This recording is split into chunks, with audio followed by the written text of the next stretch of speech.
para opinar.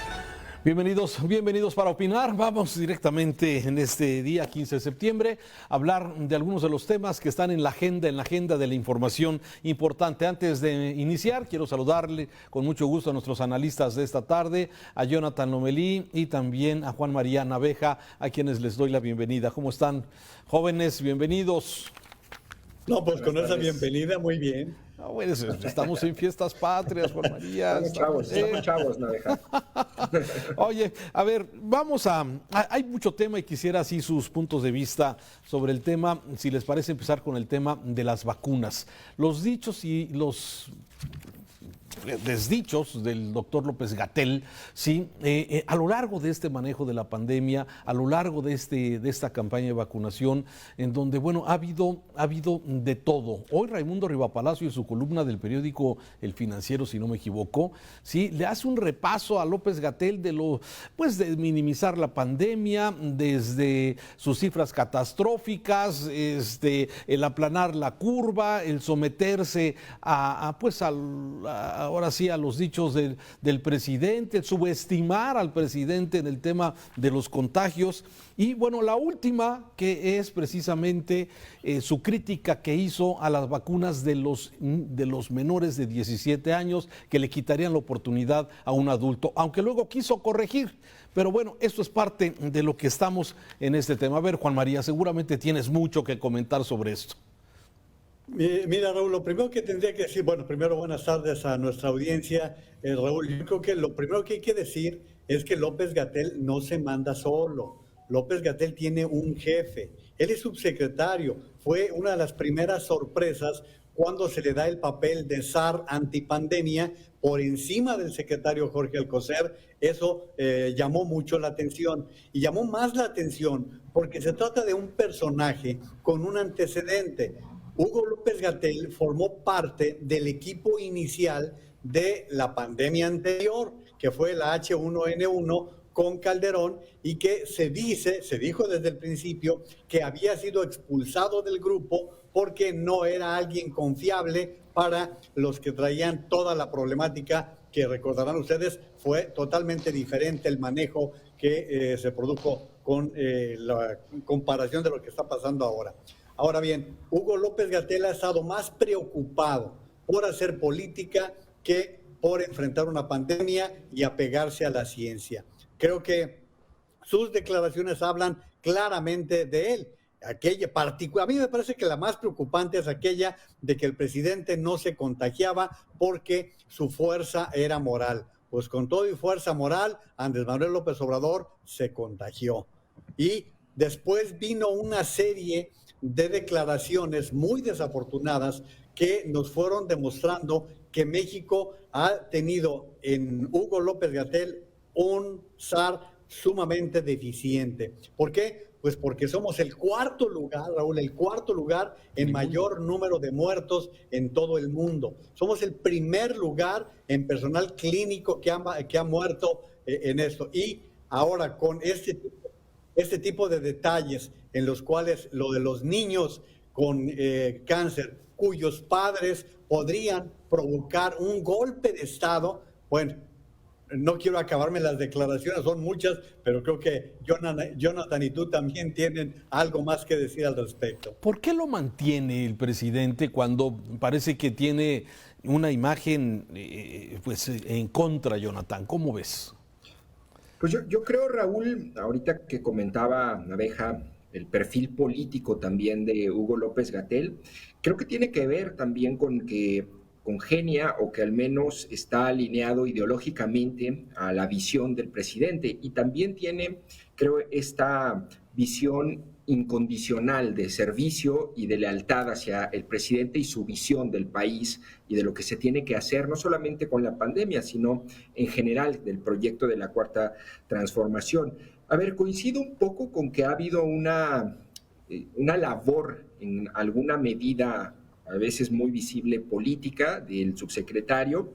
Me parece que a veces cuando expresa estos argumentos ideológicos, que no epidemiológicos o de política pública, para decir lo que pasa es que los niños que no tienen medicina contra el cáncer, pues bueno, todos esos son un grupo de golpistas que intentan afectar al gobierno, me parece que no puede ser la respuesta, sobre todo de un hombre que se plantea como el técnico o el zar anti-COVID en medio de una epidemia. Ahora, esto es evidente en López-Gatell. Lo que me parece también que ha generado mucha incomodidad o críticas a López-Gatell con respecto a las vacunas para menores, creo que tiene que ver con un problema que hemos enfrentado con él a lo largo de la pandemia, y es una falta de claridad o de explicación en las políticas públicas y en las decisiones que se toman. Cuando le dicen, ¿por qué no vas a vacunar a los menores o a los mayores de 12 años? Él dice, porque podrían quitarle una vacuna a quien sí la necesita. Quizá la respuesta más honesta sería porque no hay suficientes vacunas, que me parecería bastante aceptable y razonable pensando en que hay una alta demanda. El otro punto, Raúl, me parece que también es que hay una incapacidad para plantear una política nacional de vacunación congruente y que se adapte al cambio y a la nueva información que hay en torno al virus. Creo que eso es la principal crítica que se le podría hacer, y a partir de allí pues ya pueden escalar las descalificaciones y las críticas hasta a nivel ideológico, hasta epidemiológico. Hay quien le dice que es obsoleto no pensar en los menores cuando Estados Unidos, recordemos ahorita el contexto, esto es muy importante, ahorita solo Pfizer se puede aplicar a mayores de 12 años, lo está haciendo Estados Unidos, lo está haciendo Francia, lo están haciendo otros países, y aquí en México, Raúl, desde hace 2 meses está avalada por COFEPRIS la aplicación de la vacuna Pfizer a mayores de 12 años. Él lo que dice ayer es, lo vamos a hacer solamente a 1 millón de menores entre 12 y 17 con comorbilidades que podrían representar un riesgo de muerte. Ahora, no sé, creo que la pregunta que yo dejaría es, ¿realmente lo ha hecho todo mal? Es decir, el resultado de López-Gatell en la gestión de la pandemia, todo ha sido, digamos, desafortunado. A mí me parece que hay unos puntos rescatables, y es que para bien o mal tenemos una cantidad de vacunas con problemas, una cantidad de vacunas, digamos, más guardadas, o menos guardadas, ha avanzado, y con problemas al principio, pero el modelo de vacunación, Raúl, allí está. O sea, digamos, tampoco es que sea todo completamente una figura de López-Gatell, que, ojo, no es nada más él. Desde luego, hay toda una estructura de salud, de gobierno, de gente que trabaja y que tiene una vocación de servicio y que ha logrado que el modelo de vacunación avance a tropezones, pero ha avanzado. Me parece que yo rescataría eso positivo, Raúl. Fíjate que yo difiero en gran parte con lo que dices sobre el tema. El tema de vacunación, desde mi particular punto de vista, Jonathan, ¿sí?, ha sido improvisación. Y si en algunos estados se mejoró el esquema, por ejemplo, que vemos en la Ciudad de México o el que vemos en Jalisco, con estos macrocentros, ¿sí?, fue precisamente por la intervención de los gobiernos locales para corregir la visión de la Secretaría de Bienestar, que es, digamos, la responsable de la improvisación del tema de vacuna. Yo ahí no coincido en todo lo que ha señalado respecto a casos positivos, ¿sí? Es más, ¿no sería México entonces el cuarto lugar en el mundo con más muertos y, como ya se mencionaba, el número 1 en personal de salud afectado por COVID? Sí, cuando se desestimaron las pruebas diagnósticas, cuando se minimizó la pandemia. Pero, a ver, o sea, tratando de encontrar cosas buenas de esta pandemia, no las veo desde el ángulo del doctor López-Gatell. Sí, yo sinceramente. Es que yo hice ese esfuerzo, estoy haciendo ese esfuerzo de ver algo positivo. A ver, creo que donde mejor le sale de este modelo a Hugo López-Gatell y al gobierno federal es justamente eso, cuando ceden un poco este afán centralista de hacerlo todo ellos, ¿no? O sea, aquí incluso pasa en Jalisco, es decir, cuando mejor ha funcionado el modelo es cuando está no solamente el gobierno federal, sino el gobierno del estado, las universidades, y me parece que eso es parte un poco de la enseñanza, de la lección que deberían de aplicar la clase política en momentos difíciles como estos. Digo, no puedes tú tratar de centralizar y solucionar todo como en un momento dado ha sido la visión del gobierno federal, pero no sé si Naveja ha visto algo positivo. Sí, a ver, Juan María. No, es que yo ya lo hubiera corrido desde hace bastante tiempo. Cuando tú ves en el mundo que hay ministros que han sido cesados de su cargo por haberse ido de vacaciones. Aquí tenemos a un responsable de la pandemia que trae a cuestas más de 600,000 muertos en los datos de la Universidad de Washington. O sea, estamos hablando de alguien que debió irse hace bastante tiempo. Ahora bien, Raúl hablaba al principio de algo muy importante. Se dice, el periodista veracruzano Alejandro Aguirre ha sostenido que en 3 ocasiones ha presentado la renuncia y el presidente no la ha aceptado porque dicen, como comentaba Raimundo Riva Palacio, que el presidente interpreta que ese es su pararrayos. En el momento en que corra a Hugo López-Gatell, él será quien reciba todas las críticas. Pero además, no perdamos de vista que los dos López, Gatell y López Obrador, pueden llegar a sufrir una demanda internacional, ¿eh? Espérense que se termine este sexenio y esta cantidad de muertos puede ser motivo de llevarlos a una corte internacional por delitos de lesa humanidad. De hecho, hay ya presentados algunos recursos por parte de jóvenes que han estado demandando directamente a López-Gatell. Ahora bien, ese es un problema político, Raúl, Jonathan, muy serio, porque sabemos desde hace mucho tiempo que la jefa de gobierno ha estado enfrentada permanentemente con López-Gatell y que le ha pedido al presidente o que no intervenga o que lo corra. Ayer nada menos, mientras que Marcelo Ebrard hablaba de que se estaban solicitando ya 4 laboratorios la práctica de la tercera etapa, López-Gatell lo descalificó, negó que fuera verdad, no que fuera verdad, simplemente dio una versión completamente diferente a las del canciller. Bueno, ahí está un análisis de este tema. Para no atorarnos, si les parece, vámonos al siguiente tema. Vamos a la pausa comercial y regresamos para hablar de estas tragedias previsibles. Sí, el tema de Tula, el tema del Chiquihuite y otras que de alguna forma se pudieron haber anticipado, previsto las autoridades. Ya tenemos una cultura de protección civil con los sismos del 85, se ha avanzado mucho en este tema, pero entonces, ¿por qué siguen pasando estas tragedias? Luego de la pausa.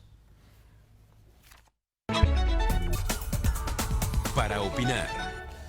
Caramba, a veces pareciera que poco hemos aprendido del tema de prevención, pero a ver, el punto de vista de ustedes, Jonathan Lomelí y Juan María Naveja, aquí en Para Opinar. Sí, tragedias previsibles, el tema de Tula, por ejemplo, se pudo haber previsto esta tragedia que dejó por lo menos 17 personas fallecidas, sí, pacientes del Seguro Social, del Hospital Regional del Seguro Social, que se inundó lamentablemente, dejó sin luz, provocando esta tragedia. La otra, tragedia del Cerro del Chiquihuite, sí, construcciones que estaban a medio cerro, y que el cerro se desgaja una parte y bueno, aplasta a estas viviendas con un saldo de 2 personas muertas hasta el momento y 2 desaparecidas de acuerdo al último reporte.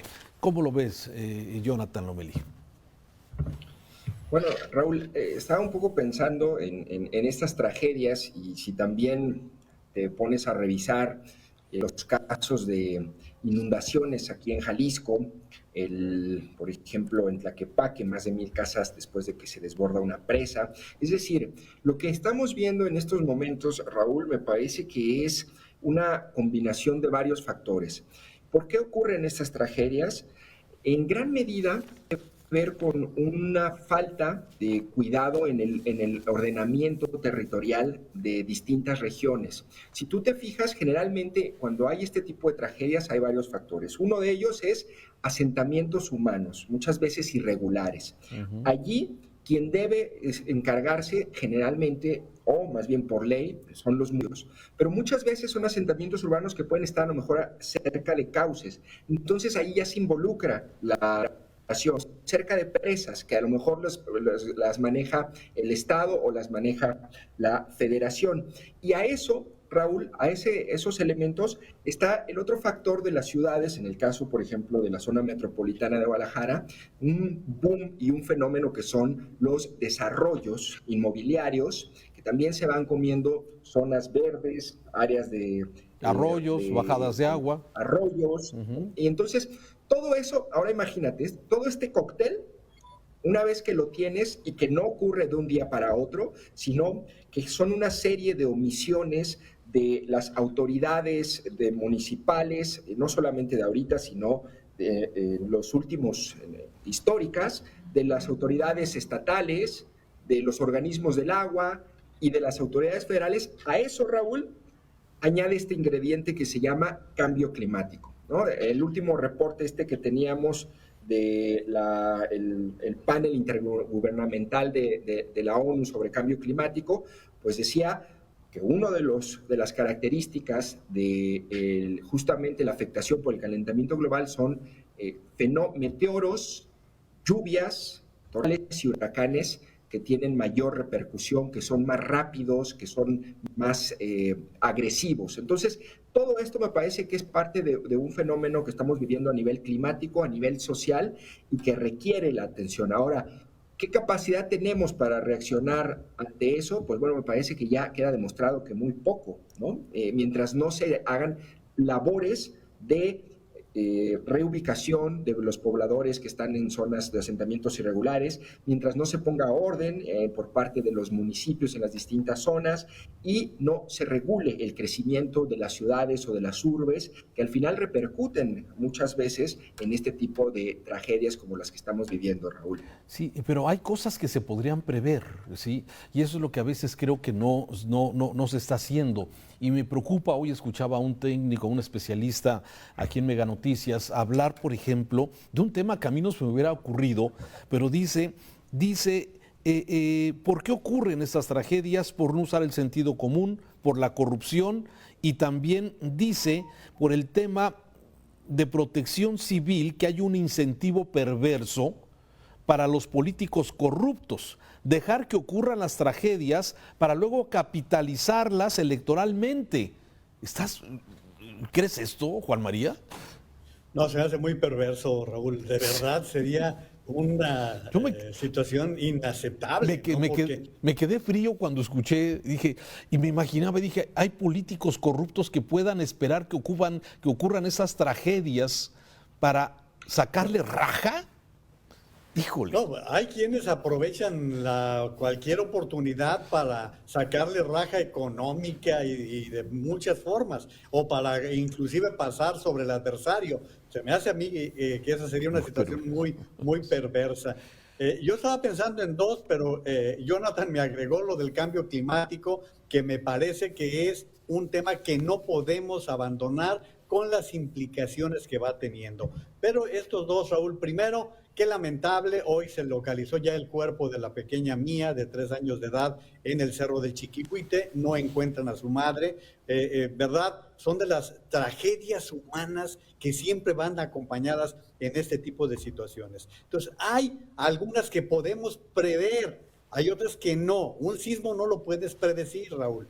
Un tsunami no lo puedes predecir. O sea, ese tipo de situaciones hay que tener las mejores condiciones posibles para poder encararlas. Y eso, pues el atlas de riesgo, las exigencias para la construcción. Veamos lo que acaba de pasar en la Florida, en donde se vino abajo ese edificio. Pero allí mismo, en la Florida, ustedes saben que hay gente que todo el verano se va de la península, se retira de la península y deja sus casas, y pasan huracanes y pasan ciclones y no le pasa nada a las casas. ¿Por qué? Pues porque están preparadas para eso. Ahora bien, hay otras que sí se pueden adivinar, predecir, pronosticar. Por ejemplo, California cada año tiene unos incendios. Vaya, este año dicen que es una superficie semejante a la de todo Houston. Imagínate el grado que tienen este tipo de incendios. En Jalisco lo sabemos con el Bosque de la Primavera, que cada año se incendia. Pero Raúl, a ver, vamos a las cosas pequeñas también. Los viaductos, los desagües, que no se desasolvan con tiempo. ¿Y cuántas veces hemos reportado de la persona que murió ahogada porque pasó por una calle, un túnel, en donde había anegado después de las lluvias. Entonces, hay esos dos extremos. Hoy estamos a sabiendas de que hay movimiento volcánico. Tú eso lo conoces muy bien, Raúl, el movimiento del volcán y que puede impactar al Valle de México, a Puebla, a Tlaxcala, a Morelos. Se ve muy bonito, sí, se ve muy bonito el movimiento que puede tener el volcán, pero el daño es previsible también, Raúl.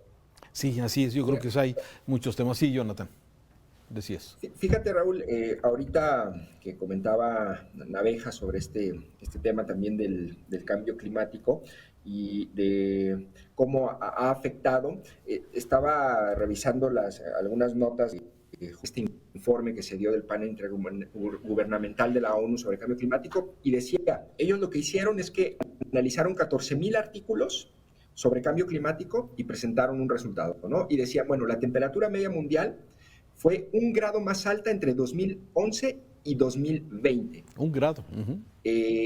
Subimos 1 grado. Dice, los últimos 5 años fueron los más calurosos registrados desde 1850.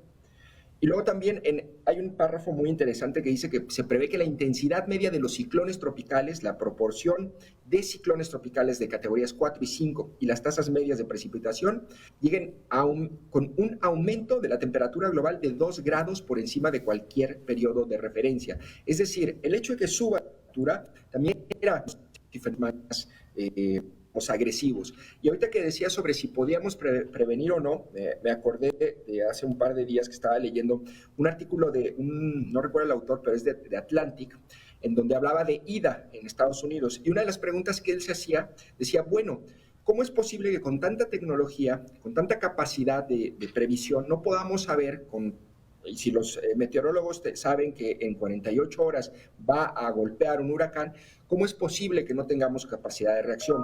Y uno de los problemas que él mencionaba que se presentan es que no había refugios o lugares a donde trasladar a la población y que eso sí tenía que empezar a preverse y él criticaba la capacidad de reacción de las autoridades en Estados Unidos. Pero trasladándolo a México, es decir, probablemente podamos saber que va a pegar el huracán Nora en las costas de Jalisco en 48 horas.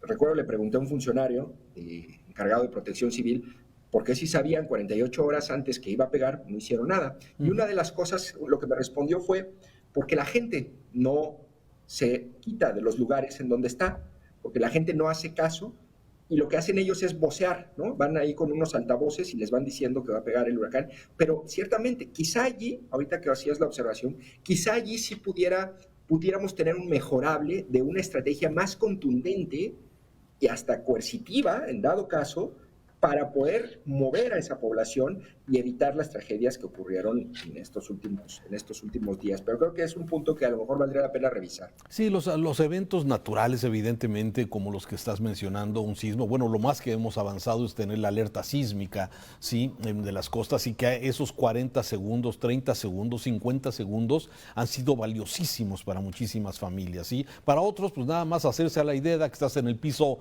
25 de un edificio, pues nada más escucharlo y pedirle a Dios, pues, que lo soporte, ¿sí? Pero otras, esas tragedias donde, por ejemplo, están los famosos radares Doppler, aquí mismo se tienen y se puede prever, ¿sí?, las intensidades de las lluvias, cómo van a ser en ciertas zonas. En fin, me parece que se ha avanzado, pero me parece que no es suficiente todavía en este tema. Cambiamos, si les parece. Vámonos a otro tema que es precisamente la propuesta que se hará, de acuerdo a lo que se ha dicho, de parte de varios países, entre ellos México, para desaparecer la OEA, que ya hemos hablado de este tema, y la posible reunión de una nueva, no nuevo, porque ya el CELAC ya existe, pero de alguna forma tomar ese papel de liderazgo en América Latina. De eso hablamos más adelante. Por lo pronto hacemos una pausa. Gracias a que nos ven en Mega Noticias México y vamos a continuar aquí desde luego en Mega Noticias Guadalajara. Una pausa.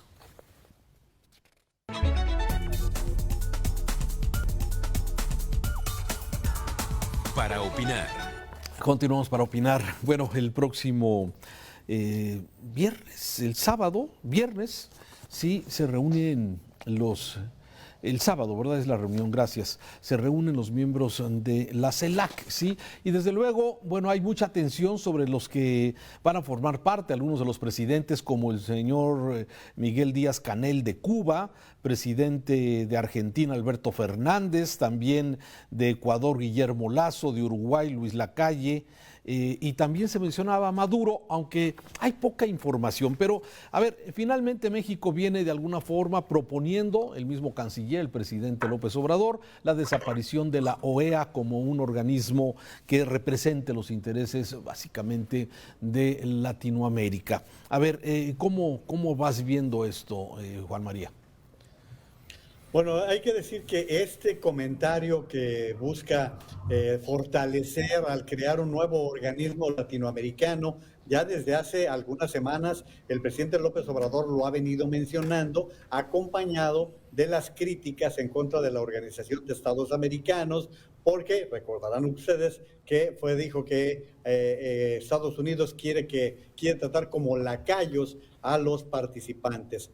En torno a esto, acabo de escuchar hace unos minutos a Jorge Ramos, que entrevistó al nuevo embajador de Estados Unidos en México, a Ken Salazar, y le preguntaba acerca de la presencia de Díaz-Canel en México. Y la respuesta que dio fue muy diplomática. Dijo: México es un país soberano que tiene derecho, que tiene la posibilidad de invitar y tener relaciones con aquellos países que le parezca correcto. A mí me parece muy delicado que se den dos fenómenos en una misma semana. La invitación a Díaz-Canel, que veía hace un momento, Raúl, que hablará en un acto previo al desfile militar de mañana, y que venga también esta idea de desaparecer la Organización de Estados Americanos para crear una nueva organización. Yo les pregunto a los dos, ¿ustedes recuerdan algo importante en los últimos 10 años que hubiese hecho el CELAC? Y además vamos viendo cuál es el entorno que se va a presentar con los países fuertes, aquellos que deciden. Por ejemplo, Brasil no viene. Brasil no, y Bolsonaro iría en contra de todo esto. Venezuela, lo más probable es que no esté Maduro presente. Chile, mucho menos, porque hay una inclinación para la Organización de Estados Americanos. Se dice que viene Lacalle, pero resulta que el secretario general de la OEA es uruguayo y fue canciller de Uruguay. O sea, hay una serie de situaciones que yo creo, Raúl, que estar hablando de todo esto en medio de una situación tan compleja, con pandemia, ¿qué necesitamos? Estamos hablando de que se necesitan vacunas para todo el mundo, y quien tiene las vacunas es Estados Unidos, y que quiere llevarlas a todo el continente. O sea, ¿en qué momento estamos hablando de una subdivisión o un fortalecimiento? Yo no le encuentro cómo puedes ser contrapeso de Estados Unidos y Canadá cuando dependes tanto del Tratado de Libre Comercio que tiene México con Estados Unidos y Canadá.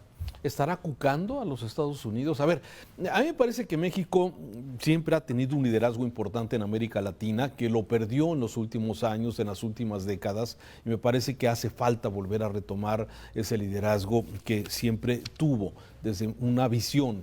Pero la otra es, como lo que tú dices, los intereses que tenemos con nuestro vecino del norte, en donde a veces tomamos actitudes como el tema del tercer país seguro, con el tema migratorio, ¿sí? Y luego pareciera como que estamos cucando a esta relación tan importante a México. O sea, ¿tú cómo lo ves, Jonathan? ¿Cómo analizas esto?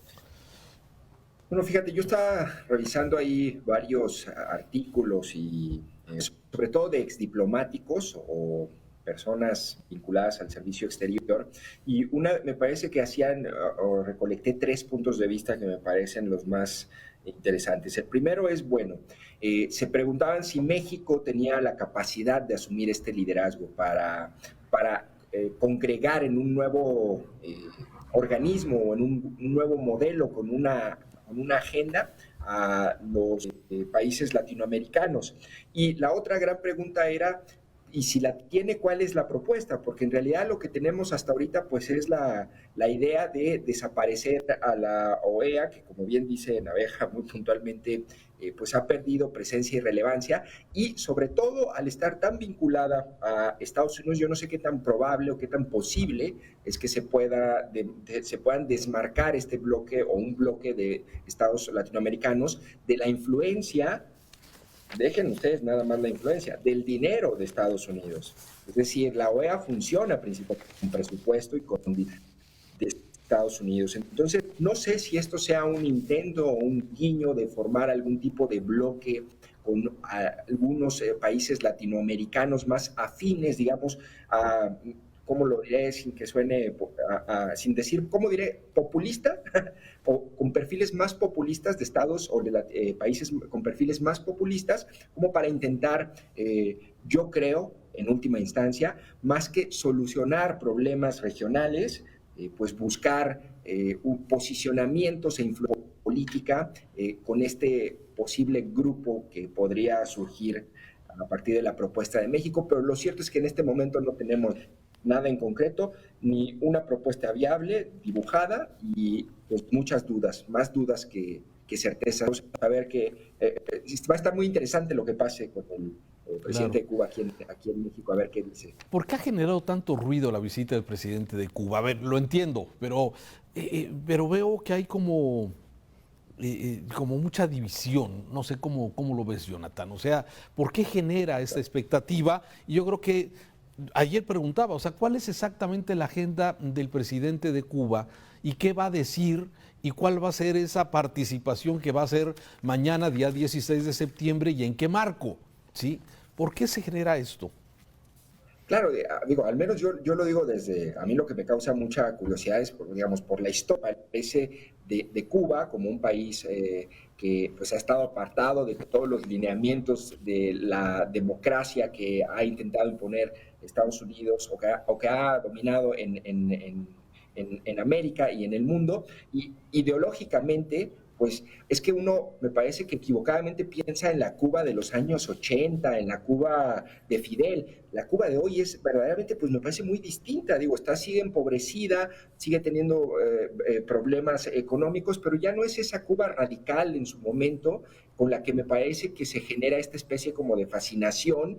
Ahora, vinculado a un presidente que sabemos, se dice de izquierda y simpatizante de la causa de los pobres, digamos, al menos en el discurso, pues parece como un encuentro que genera mucha suspicacia, ¿no? Pero no dimensionamos que la Cuba de hoy ya es muy distinta. No sé, Naveja creo que tendrá una mejor lectura con temas internacionales. Juan María.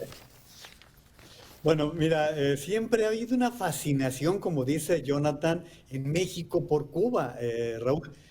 No vayamos nada más con los de izquierda. Felipe Calderón tenía una fascinación por Cuba, ¿sí? Y incluso le hacían la burla del unicornio azul, recordarán ustedes, haciendo referencia a la canción de Silvio Rodríguez. Hay una fascinación de muchos grupos mexicanos. Ahora bien, Díaz-Canel llega en un pésimo momento, Raúl. Hace 2 meses se estuvo reportando estas primeras oposiciones, levantamientos abiertos de parte de los cubanos hartos de no tener alimentos, medicinas, vacunas, y que fueron apagadas por el régimen de Miguel Díaz-Canel, quien, hay que decir, arriba de él tiene a Raúl Castro.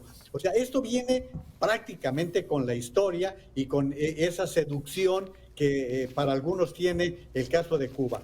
Ahora bien, lo que está presentándose por otro lado, Raúl, fíjate, el extremo. La semana pasada la gran crítica era por la presencia de la extrema derecha española en México. Ahora tenemos la posición del país que sí aspira a ser comunista, que es Cuba. O sea, Cuba sí tiene la aspiración del comunismo como una forma de gobierno. Entonces, todo este tipo de escenarios que están presentando, y ahora vamos a un pequeño detalle. La esposa del principal asesor del presidente López Obrador es cubana. Lázaro Cárdenas Batel está casado con una cubana. Hay una gran relación de Lázaro Cárdenas con Cuba y seguramente hay una influencia. Me parece que en el caso del presidente López Obrador es una simpatía que no va tan ideológica, porque yo no ubico a López Obrador en la izquierda, no sé ustedes si allí lo ubiquen. Bueno, se dice, aunque bueno, ya vemos que muchos de sus... No, es lo que dije, yo dije en el discurso. Bueno, a ver, pasamos a temas locales, si les parece rápidamente. A ver, Línea 3 acaba de cumplir un año de que fue inaugurada aquí en la zona metropolitana de Guadalajara, sí, con la promesa o con la expectativa de que iba a mover a 230,000 personas al día, sí. Sin embargo, Citeur acaba de dar a conocer el dato de que está trasladando apenas 80,000. 67,000. Sí, 80,000. 100,000. Así es, bueno, 100, es que hay datos. 80 a 100. De 80 a 100,000. Traemos cifras todos. Sí, bueno, pero bueno. Yo tengo otros datos. ¿También? Bueno, a ver, aquí el tema es, bueno, primero una línea que tuvo un costo altísimo, 17,000 millones se proyectó, se gastaron casi 35,000 millones en esto. Sí, desde el principio el tema de las escaleras y las goteras y todo eso, es más, el día de la inauguración, que ahí estuvimos, sí, las escaleras eléctricas se descompusieron, ya no servían. ¿Sí?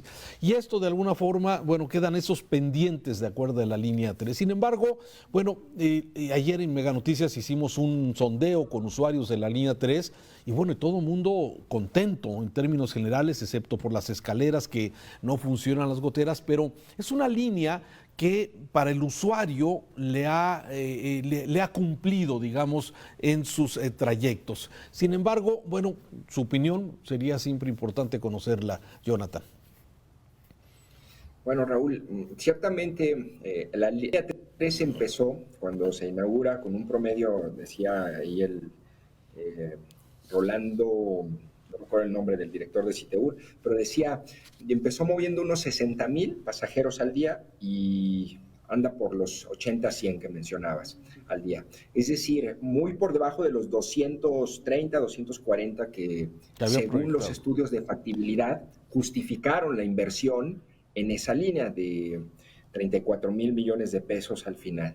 Bueno, yo creo, Raúl, que primero haría trataría de dividir en dos mi comentario muy brevemente. A ver, lo positivo, en efecto, es una obra que beneficia a la ciudad, recorres y atraviesas la ciudad en 33 minutos. Me gustaría hacer el ejercicio, ¿cuánto se hace en camión o en carro en el trayecto de la Central Nueva hasta Periférico ahí en Zapopan? Es decir, tiempo. Creo que eso y el hecho que siempre me ha llamado mucho la atención, no sé si se fijan, pero el tren ligero la gente no lo vandaliza, no lo pinta, no lo destruye. Digo, ha habido casos, pero son más excepcionales que la regla en general, por ejemplo, del transporte público y los camiones. Creo que tiene que ver un poco con la sensación de respeto y de agrado al hecho de que es un buen servicio. Eso no se lo quita nadie a la línea 3 y al Citeur. Pero aquí viene el punto. Si no está moviendo a los pasajeros suficientes, no va a tener los ingresos suficientes. Claro. Y eso va a implicar un costo al erario y al gobierno y un desbalance en las finanzas de Citeur, que al final no va a dejar de operar, pero si no es autosustentable, el dinero va a venir del gobierno del Estado y es al final dinero tuyo, mío y de todos nosotros, que podría invertirse en otros rubros o en otros aspectos, y allí me parece que ese es el primer punto que habría que abordar. El otro es, ¿por qué no está moviendo a esa cantidad de pasajeros? Una, decían, puede ser la pandemia. Prácticamente ahorita solamente los universitarios no están yendo a la escuela, pero el resto ya está en una vida normal. No creo que yendo los universitarios a la escuela se puedan llegar a los 230,000 que mencionas que debería mover al día.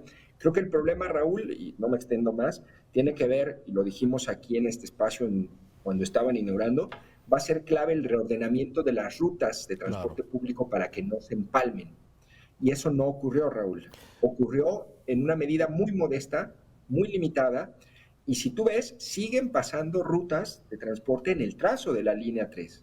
Durante varios O sea, más de 1 kilómetro o 2, creo que los estudios de factibilidad decía que cualquier ruta que pasara más de 2 kilómetros, si no me acuerdo, en el trazo de la línea 3 debería ser reubicada para que pudiera dar el aforo suficiente. Es decir, las condiciones no se cumplieron, Raúl.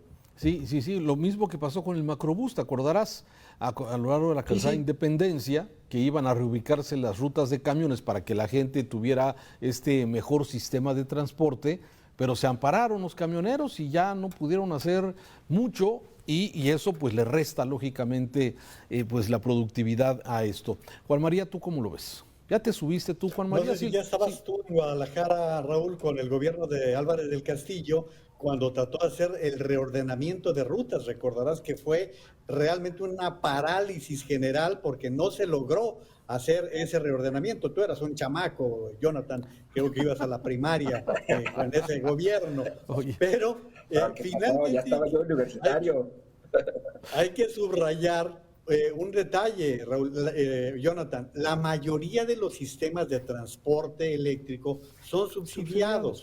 El metro de la Ciudad de México es el colmo. No sé el Metro Rey de Monterrey cómo ande, pero yo en este momento estoy en Atlanta y les diría que el MARTA, el sistema de transporte, está subsidiado también. ¿Por qué? Porque no llegan a producir los suficientes ingresos. Ahora bien, voy a recordarles a ustedes que este es otro de los proyectos de falta de planeación. ¿Se acuerdan a ustedes cómo traían a Arturo Zamora con que hiciera el BTR o que no se hacía el BTR? Las líneas alimentadoras que tendrían que llegar para poder llevar a usuarios a la línea 3 no se han avanzado, por lo que decía Raúl, este tipo de amparos está impidiendo que esas líneas alimentadoras faciliten el transporte de los tapatíos. Que hay que decirlo, la línea 3 está bonita, da gusto a pesar de que costó tan cara, y yo entraría en otro aspecto, Raúl, que no lo perdamos de vista, los riesgos a lo largo de la construcción. Está un serio riesgo de que se venga abajo el templo de San Francisco. O sea, sí hay una serie de situaciones en el centro de la ciudad de Guadalajara en donde hay riesgos producto de la obra. Y las casas dañadas a los alrededores de la línea 3, que tampoco se repararon. Sí, hubo la promesa de la constructora y nunca se hizo. Entonces, bueno, son pendientes. Me parece que la SCT y el gobierno del estado tendría que exigir al SCT la conclusión de la obra al 100%, escaleras funcionando, sin goteras, arreglar todos esos daños periféricos que lamentablemente dejaron y que no se han resuelto hasta el momento. Bien, déjame pasar al último tema si no tienen otra cosa, que es el de la consulta para definir en Jalisco si seguimos en el pacto fiscal o no. Ya el INE da a conocer que esto va a costar, fue el INE, no estoy seguro, 22 millones y medio de pesos. 22 millones y medio es lo que costaría esta consulta que se va a realizar durante varios fines de semana, entre noviembre y diciembre, para preguntar a los jaliscienses sobre el tema. La pregunta, ¿estás de acuerdo en que cada 6 años se revisen los términos de la coordinación fiscal y la manera en que la federación distribuye los impuestos para que se decida si Jalisco se mantiene o se sale del pacto fiscal, sí o no? A ver, Juan María. Mira, yo creo que la democracia participativa es la gran cosa, de verdad. Es algo muy valioso, lo vemos en muchos países en donde la democracia participativa aporta, toma decisiones fundamentales de temas, por ejemplo, como el aborto, que ahorita está tan discutido en México. No estoy fijando ninguna posición, simplemente estoy diciendo que son temas cruciales para que la sociedad lo discuta. Sin embargo, en este momento lo que estamos viendo es que está sobrevalorada. ¿Qué sucedió ayer en California, Raúl, Jonathan? Se gastaron más de $200 millones en un plebiscito revocatorio para el gobernador de California, realmente inútil, estéril, que era únicamente el capricho, el berrinche de los republicanos. ¿Qué nos va a pasar a nosotros con la revocación de mandato de marzo venidero? Que vamos a gastar por lo menos 4,000 millones de pesos en algo que ya sabemos de antemano, que Andrés Manuel López Obrador es un presidente que tiene que terminar su periodo de 5 años, 10 meses, para el cual fue elegido. Entonces, me parece que este tipo de decisiones son absurdas. Y luego iría a este tema. A ver, primero tienes que explicarle a la gente qué es el federalismo, Raúl. Eso es lo primero, que sepa la gente en qué consiste el federalismo. Segundo, ¿qué es el pacto fiscal? ¿Por qué se creó el pacto fiscal que permite que los estados que generan un mayor ingreso que puedan subsidiar a aquellos que tienen menor ingreso? Es decir, Jalisco tiene que aportar para que Colima complete las necesidades, o Nuevo León para que Tlaxcala, y así sucesivamente. Entonces, este es un tema que nos rebasa a los ciudadanos. El pacto fiscal fue originado por una serie de razones y que tiene un sentido de participación, de subsidiariedad y de solidaridad. A mí me parece que es otra vez, aunque sean poquitos, 22 millones, algo servirían para las finanzas del Estado, Raúl, Jonathan. Ahora, ¿el gobierno podría tomar esa decisión, Jonathan, sin necesidad de consulta?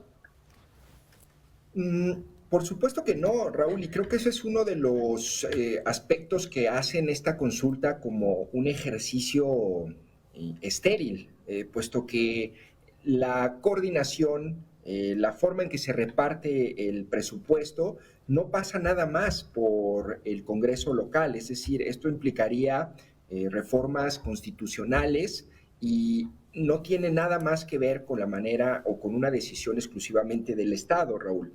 Y me parece que eso es justamente algo de lo que hace inviable o estéril esta consulta, que yo lo pondría en digamos, tres puntos, Raúl. Por un lado, es inviable, su aplicación resulta no solamente confusa, sino también no hay competencia por parte del Estado del gobernador para cumplir la voluntad del pueblo en este ejercicio, ¿no? Eso es un punto.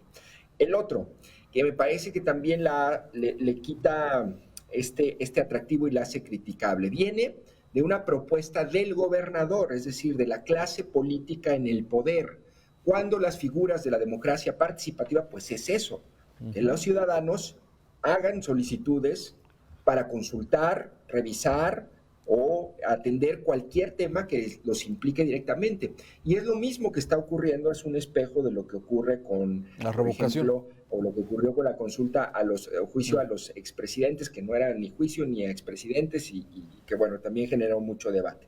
La otra es que también tiene un nivel de complejidad que no es fácilmente asible o entendible para un ciudadano promedio, para un humilde periodista como yo tampoco, o sea, porque en realidad tiene una gran cantidad de elementos jurídicos, financieros, técnicos, constitucionales, una discusión de este tamaño, imagínate, es decir, se necesitan perfiles realmente técnicos para poder ahondar en una propuesta o en una discusión a fondo de la manera en que se están repartiendo el presupuesto federal y cómo se recaban y a quién se le entregan el dinero.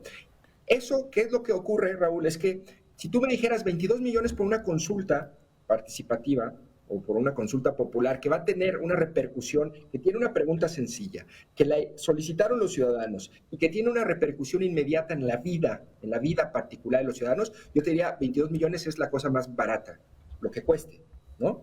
Pero como no tiene estas características, me parece que 22 millones, pues es un dinero. Se estaba quejando el gobierno del estado de que no tenía dinero para atender los daños por Nora y le faltaban 39 millones de pesos. Bueno, pues ahí están 22 ya, que podrían reorientarse. Entonces, creo que eso es lo que hace criticable esta propuesta, que pues al final es, digamos, un instrumento más político que una solución o una atención a una demanda ciudadana, al menos con lo que conocemos hasta ahora, Raúl. A ver, pero ¿qué pierde o qué gana el gobernador? O sea, con eso ya nos dijiste que no la ves viable, que es una pregunta compleja, que hay elementos legales, jurídicos difíciles de decir, pero entonces, si es así, ¿qué motiva al gobernador a hacerla? No es que el caso de López Obrador, por ejemplo, el caso de López Obrador, pues es el mismo porque él quiere seguir en campaña, me queda claro, pero en el caso de Alfaro... Es muy sencillo, me parece, bueno, no muy sencillo, pero al menos me parece más o menos lógico. Si tú te fijas, iba a ser la consulta antes de noviembre. Si no recuerdo mal, la demoró Enrique Alfaro. Dijo, hasta que veamos cómo viene el presupuesto federal. Lo que pasa es que esta consulta le sirve más que como un instrumento verdaderamente para tomar una decisión, como un instrumento político para posicionarse frente a la figura presidencial como un gobernador mucho más, digamos, como una oposición que le da capital político, Raúl. A mí me parece que en ese sentido le funciona la consulta. De hecho, así surge en ese contexto la propuesta de la consulta, diciéndole, cuando el presidente dice, pues que le pregunte a los jaliscienses si quiere que se reparta, y él dice, Alfaro, sí, lo voy a consultar con los jaliscienses, y es este instrumento político, esta rentabilidad política que le da a la consulta. Nada más que ahorita pues están muy cercanos, por eso él dice, vamos a patearla un poquito más para adelante, ¿no? Pero si no viene y si no logra a amarrar un presupuesto suficiente, me parece que puede ser un instrumento de golpeteo político nuevamente, para decir, la federación no me está dando lo suficiente, la federación está mal, nos está castigando a Jalisco. Sí, pero a ver, entonces, es visibilizarse a nivel nacional como un... También. Ese sería, ¿tú cómo lo ves, Juan María? La verdad es que lo que decía al final Jonathan, es la tercera cita que ha tenido el gobernador con el presidente de la República. Parece que andan ya muy cercanos. Ahora, a Enrique Alfaro le gusta este tipo de instrumentos porque pues le dan esa presencia. Lo vimos en Tlajomulco, lo vimos en Guadalajara, pero Raúl, Jonathan, ahora Alfaro tiene que tomar en cuenta que va solo, ya no está el Bronco, ya no están gobernadores que lo estuvieron acompañando en esta protesta, ya no está Javier Corral, que de alguna manera también simpatizaba con estas ideas. Hay varios gobernadores que eran los aliancistas y que estaban de alguna manera apoyando la modificación al pacto fiscal. Y vamos a ver, porque recuerden ustedes que en el presupuesto que se presentó esta semana hay un apoyo para los estados y municipios creciente, un poco mayor. No, bueno, yo desde mi punto de vista no me queda muy claro el beneficio directo de Alfaro en este tema, aunque sí, sigo pensando que el dinero puede ser utilizado para muchas otras cosas, pero bueno, seguramente veremos más adelante este asunto. Jonathan Lomelí, muchas gracias por tu análisis. Juan María Naveja, muchas gracias. Y a las personas que nos ven en este programa por opinar, los esperamos la próxima semana en otro programa precisamente de análisis de carácter político. Gracias, muy buenas tardes.